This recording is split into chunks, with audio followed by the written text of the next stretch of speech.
Onajon, bugun yana sizga qaytdim. Hayron bo'lyapsiz-a? Aslida har kuni xizmatdamanmi? Odamlar orasida xayolan siz bilan birgaman. Bilmadim-u, negadir sizni o'ylaganimda yana qaytadan go'dakka aylanib qolaveraman. Bunga sabab ehtimol ayni mehrga tashna g'o'r paytlarim mehringizga, diydoringizga mushtoq bo'lib yashaganimdir balki. Rossiyaga, durustroq pul topishga ketgan vaqtlaringiz bola edim. Onam erta kelar, indin kelar deb yo'lingizga mushtoq bo'lardim. Sizdan biron xabar bo'lmagan 3,5 yil men uchun qanday o'tganini bilsaydingiz, bu holatda sizni ayblay olmayman.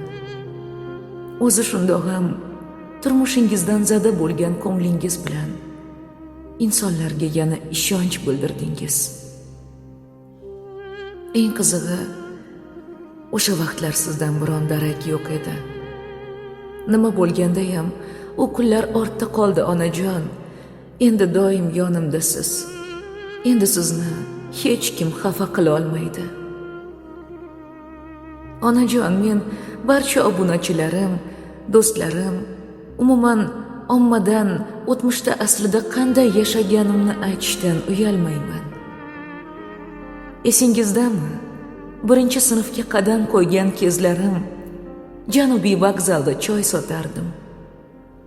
Siz esa erta tongdan tuxumlarni qaynatib, ularni katta xaltaga solgancha, oyoqlaringizni og'ir-og'ir bosib, yoningizda meni hamroh qilib olardingiz. Azbaroyi o'shanda qo'llaringiz sovuqdan muzlab qolsa-da, og'ir xaltalarni ko'tarayotganingizga o'zim hali jajjigina bo'lganim uchun yordam bera olmayotganimga o'zimni qoyir, sizga achinish hissi bilan qarardim. Har safar qish fasli kelganda bolaligimga alamli chizgilar chizgan izg'irin tonglarda birga tuxumlar va choy sotganimiz, maktabdan qaytganimda ham bozorlarda birga kun o'tkazganlarimiz ko'z oldimda qotib qolgan. Hozir o'g'lingiz Rustamxo'jani kimlardir miriqib kuzatadi, kimlardir qoralaydi. Ammo har safar xizmatim uchun qo'limga pul olganimda ham choy sotib pul olgan holatim esimga tushadi. To'g'ri, choyning narxi arzimagan chaqa edi. Ammo bugungi holatimga qarab, ya'ni siz hanuz o'sha vokzal va bozorlarda tirikchilik qilib kun ko'rmayotganingizdan, oz bo'lsa ham o'zimni tutib olganimdan, bolaligida o'ksigan Rustamxo'ja o'g'lingiz sizga suyanch bo'la olayotgani uchun Allohga shukrlar aytadi. Yoshligimdan qo'shiqqa, musiqaga oshno bo'ldim. Televizor orqali bugungi kungidek hamma ham ko'rinish berib chiqolmaydigan bir paytlar. Har bir qo'shiqning yaralgan tarixi bo'lganidek, mening ham qaysidir qo'shiqlarga bolaligim singib ketgan. Esingizdami ona? O'shanda chamasi 5-6 yosh bola edim. Qizil olma.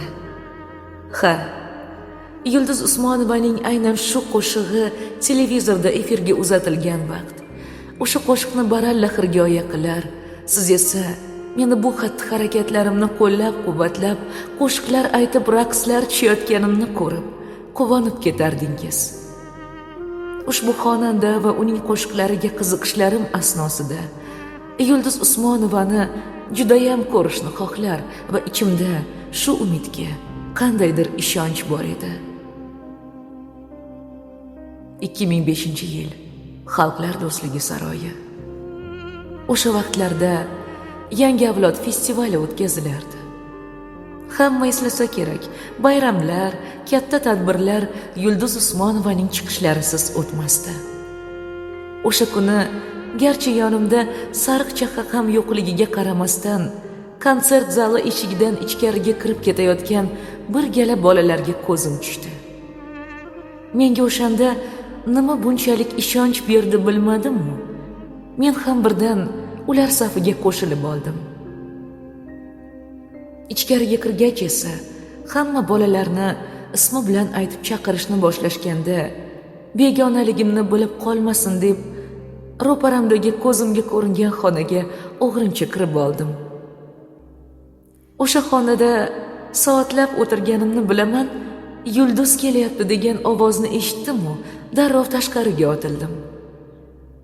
Ne ko'z bilan ko'rayki, qarshimda men televizorda ko'rib o'rgangan va hayotda uchratish orzu bo'lgan Yulduz Usmonova shaxtam qadamlari bilan konsert zali tomon yurib kelardi. O'shanda alam qilgani, pulim bo'lmagani uchun qo'lida gul ko'targan insonlarga qarab rosa o'ksingandim. Yugurib xonandaning yoniga bordim-u, salom berib, qo'liga 2 yillik muxlislarcha yozgan xatimni tutqazdim. Xonanda bir menga, bir yonidagi Akmal degan ma'muriga qaradi-yu, xatni olib o'sha erkakka tutqazdi va xatingni albatta o'qiyman deb javob berdi. Men ham uning vaqti tig'iz ekanini bilib, cho'zilib o'tirmay darrov so'radim. Opa, shogird olasizmi? Men sizga shogird tushmoqchiman deganimda, bolam, men shogirdni qidirmayman, shogird meni qidiradi degandi. O'zim sevgan xonandani hayotda ko'rish istagim amalga oshgach, miyamga uning aytgan gapidan so'ng, demak, o'zim izlab topib boraman va ko'nglimdagi barchasini aytaman deganimda ham yonimda na obunachilar, na bugungi meni oqlab qoralab yozadigan insonlar bor edi. O'shanda ham faqat siz menga tasalli berdingiz, ona. Men bu gaplarni bejuz aytayotganim yo'q. Aynan shu xonandaga bo'lgan mehrim bugungi to'kin hayotimning tajallisiga aylandi. Egnimizdagi har bir kiyimning tarixi bo'lganidek, kaminaning ham o'z kechmishi bor. So'rab Makkani ham topasan deyishgani rost ekan. Oradan 1 yil o'tib, Yulduz Usmonovaning uyini topib borib, ko'nglimda biroz hayajon va hayiqish bilan eshikni taqillatdim. Qarshimda Nilufar Usmonova turardi. Ichkariga kirdim. Nilufar opa, ayam sizga 2 kishilik taklifnoma berishimni aytdi deganida shunaqangi xursand bo'lib ketdimki, sevinchim ichimga sig'madi. Bu balandparvoz gaplar emas. Agar o'shanda o'sha eshikka umid bilan borganimda, yuzimga eshikni qars yopishgan bo'lganida, oddiy bir muxlisni nazar pisand qilishmaganida, ko'nglim o'ksib, Rustamxo'ja Usmonov bo'lmasdim ham. O'sha vaqtlardagi sevinch va qayg'ularim faqat sizga ayon, ona. Eslaysizmi, onajon? Ra'no opa degan qo'shnimiz bo'lardi. Ilk to'yga chiqishim ham ana shu kichik sahnadan boshlangan desam mubolag'a bo'lmaydi. Muqallid san'atimni o'sha to'yda ilk bor go'yoki Yulduz Usmonova bo'lib namoyish qilgandim. Hammasi esimda. 2008-yillar edi adashmasam. Oradan 2-3 yil o'tib, Sayyod.com sayti orqali uyushtirilgan shouda katta sahnaga qadam qo'ydim.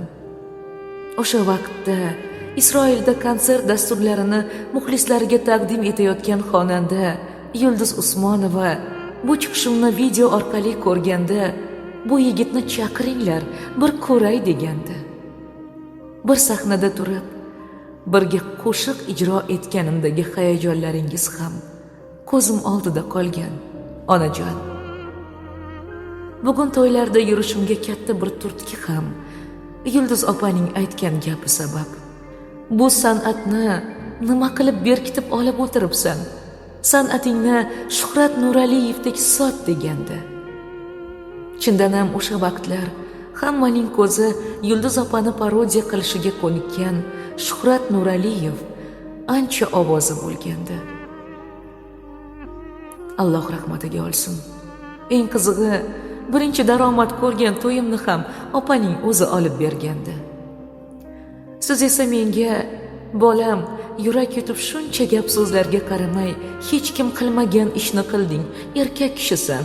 Har xil gaplarga chiday olsang, davom ettir. Ko'zing yetmasa, to'xta degandingiz. O'zining odmigina hayotini afzal bilgan, hashamatni, dabdabani xushlamaydigan soddagina onama. Sizni ulg'aytirganingiz haqqini balki hech nima bilan ado qila olmasman, ammo har kuni nurab borayotgan yuzingiz, sochingizga oralagan oq, yuzingizga inayotgan ajinlar meni gohida ichimni kemiradi.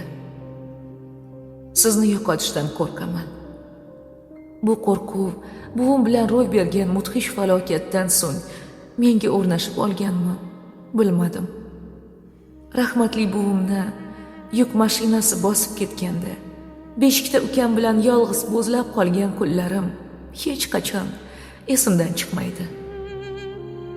Bizni hech kimdan kam qilmaslik uchun o'zingizni o'qqa cho'qqa urib harakat qildingiz. Buning uchun sizdan minnatdorman. Bir ona bo'lsa shunchalik bo'lar. Sizni yaxshi ko'raman. Bugungi katta shoularda, sahnalarga chiqqanimda doim xayolimdan o'tadigan yana bir inson borki, bu menga opamdek qadrdon bo'lib qolgan Dilfuza Ismoilova.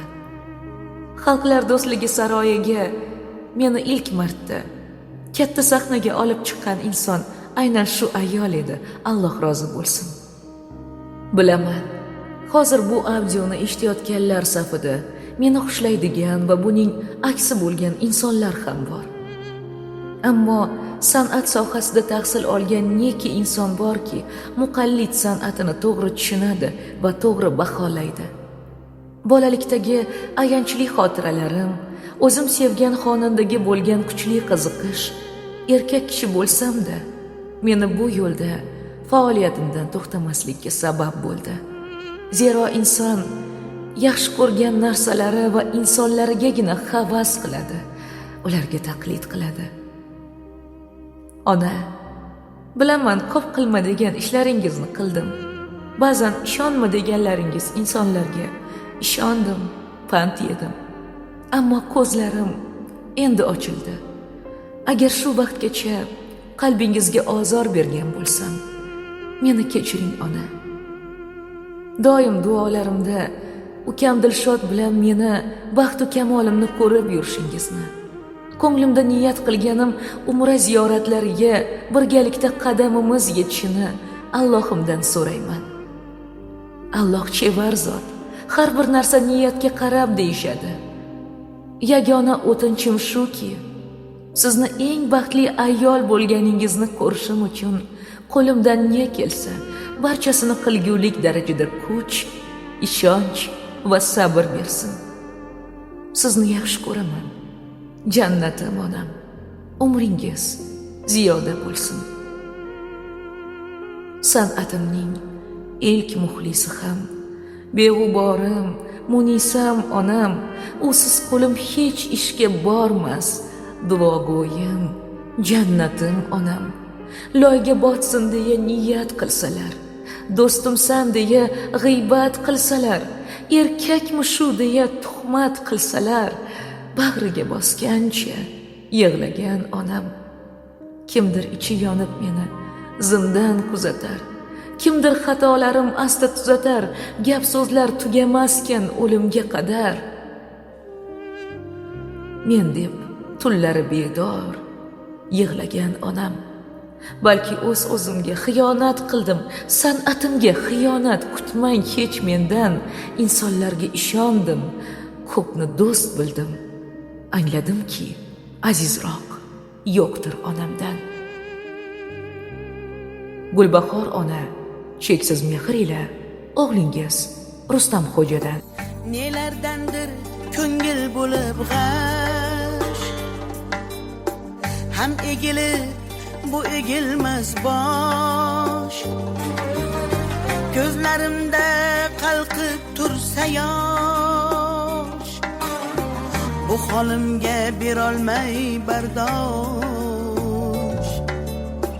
Mushtpar bir onam yig'laydi